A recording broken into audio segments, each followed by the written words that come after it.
Welcome back to my YouTube channel Mr. MVP. This is your host Vishal, and in today's video we will be comparing OnePlus 9R with the Iqoo 7 Legend, and we will be checking out which smartphone is better since both of these smartphones start at 39,990 rupees for the base 8GB RAM and 128GB storage. So let's see which of these smartphones gets the crown in that sub 40,000 price segment. Starting off with the design, both of these smartphones have metal glass standard design. However, the Iqoo 7 Legend has very bold design. It has that iconic tricolor BMW banding, and that white matte finish looks really cool on it. On the other hand, the OnePlus 9R has very minimal design.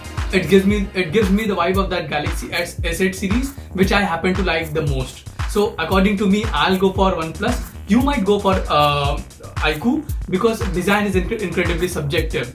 No matter which phone you go for in between two, you will be getting some of the most handsome looking smartphones in this segment. So yes, design is subjective. You choose the design according to you. Moving on to display, OnePlus 9R has a 6.55 inches of display, whereas Iqoo 7 Legend has slightly bigger 6.62 inches of display, and both of these displays support HDR10+, FHD+, 1080p, 120Hz display.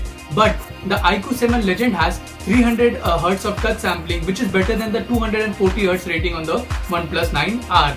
And talking about peak brightness, Iqoo 7 Legend can go up to 1300 nits of peak brightness, which is better than the 1100 nits rating on the OnePlus 9R. However, the OnePlus 9R has Gorilla Glass 5 protection for both front and back display.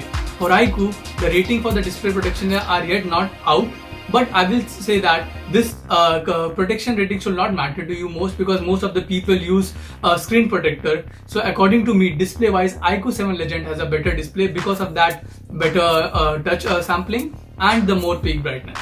Addressing the elephant in the room, now let us talk about cameras. So camera wise, with Iqoo 7 Legend you get a triple camera array. That is, you get a 48 megapixel Sony IMX589 sensor, which happens to be the main sensor, 13 megapixel ultra wide angle lens, and another 13 megapixel telephoto lens. With OnePlus 9R you get a quad camera setup, but I do think that the only two cameras are actually really useful. The rest two cameras are just for namesake. So with OnePlus 9R you get a 48 megapixel Sony IMX586 sensor, 16 megapixel ultra wide angle lens, 5 megapixel macro sensor, and 2 megapixel useless depth shooter. So if you are someone who happens to shoot more of a portraits and close range focus, then I'll say that Iqoo 7 Legend is actually better over here. I just don't understand why OnePlus removed altogether the telephoto lens. The telephoto lens is actually really useful than those depth sensor and macro sensor. So this is a clear advantage to Iqoo over here. But if you are speaking of the main sensor, although Iqoo 7 Legend comes with IMX589 sensor, both of the sensors take really good photos, and the only difference here is Iqoo has better HDR and dynamic range, seeing the photo samples. But then I'll say that those things are easily gets fixed with the software updates. So if you happen to be a portrait shooter, more of a portrait shooter, you happen to shoot more of a portrait photos, then Iqoo 7 Legend is a better choice. But portrait photos are not your deal, or you don't shoot more of a portrait photos, then both of the smartphones are good for still photos. Now speaking of selfie camera, both of these sensors have 16 megapixel selfie camera.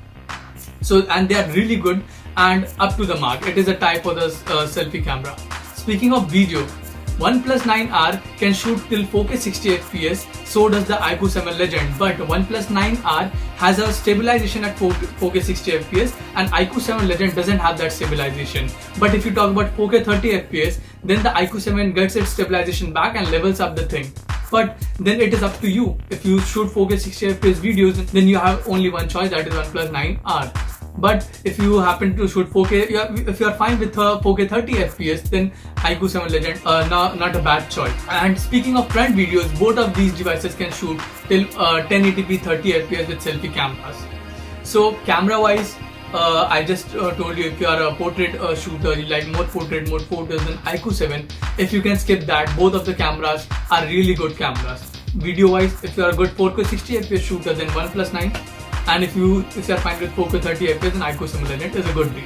Speaking of battery wise, OnePlus 9R has a 4500 mAh of battery with the support of 65 watt wired charging, which charges your phone from 0 to 100 in just 39 minutes.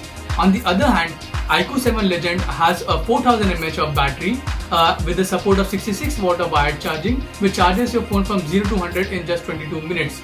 But according to me, I'll choose the OnePlus 9R because it has more 500 milliamp hours of battery, and I'm fine charging my phone for more 10 minutes to get that 500 milliamp hours of battery. But hey, if you're someone you are fine with 4000 mAh of battery, Iqoo is not bad, but actually the OnePlus 9R is a better choice for battery. Now moving on to software, there's one thing I want to clarify over here. Software wise, I'm not a fan of any of these operating systems. To be honest, personally, I prefer One UI over any other operating system, and I prefer One UI over stock Android as well because of the comfort factors and many other reasons. So according to me, One UI is the best software experience out there. But in this video, if someone comes to me and asks me that, dude, if you leave One UI, which operating system will go? I'll hop on to Oxygen OS because Oxygen OS 11 is really a smooth and clean and pleasing to eye than the FunTouch OS 11. FunTouch OS 11 based on Android 11 has really increased leaps and bounds ahead, and now it is a really decent software experience. But still, there are a lot of things to improve on Vivo's FunTouch OS 11. So until then, I'll say that in this comparison video, Oxygen OS 11 is better than Vivo's FunTouch OS. So moving on to processor. Processor wise, Iqoo 7 Legend has Snapdragon 888 processor on it, which is a 5nm chipset based on ARM's architecture. Whereas OnePlus 9R has a Snapdragon 870 on it, which is a 7nm processor based on ARM's architecture. So according to me, both of these smartphones have really capable processor. Snapdragon 870 can run any game you throw on it, whether it is Genshin Impact, whether it's COD, whether it's PUBG. Every game you throw on it, it will run really great without losing any sweat. But Snapdragon 888 powered Iqoo 7 Legend is more future-proof. If you are a gamer, then it is really clear that Iqoo 7 Legend is better over here because you get Snapdragon 888 on it, you get more advanced touch sampling, higher touch sampling, then you also get touch sensitive triggers with the Iqoo 7 Legend, which is actually better and more gamer centric. And according to Iqoo, they also have some of the biggest vapor cooling chamber in the smartphone. So yes, processor wise, Iqoo 7 Legend is a clear winner, and OnePlus 9R is not a bad phone for processor, but Iqoo 7 Legend is just a little better. So concluding my video, I'll say that if you are more of a performance centric user, then Iqoo 7 Legend is actually more future proof and more better smartphone to go for. But if you want a more cleaner software experience and a better battery life smartphone, then OnePlus 9R is a better choice. But either way, no matter which phone you choose, whether you choose Iqoo or OnePlus over Iqoo, you'll be getting some of the most capable smartphone in this segment. So until next video, drink your water, wear your mask. Peace out.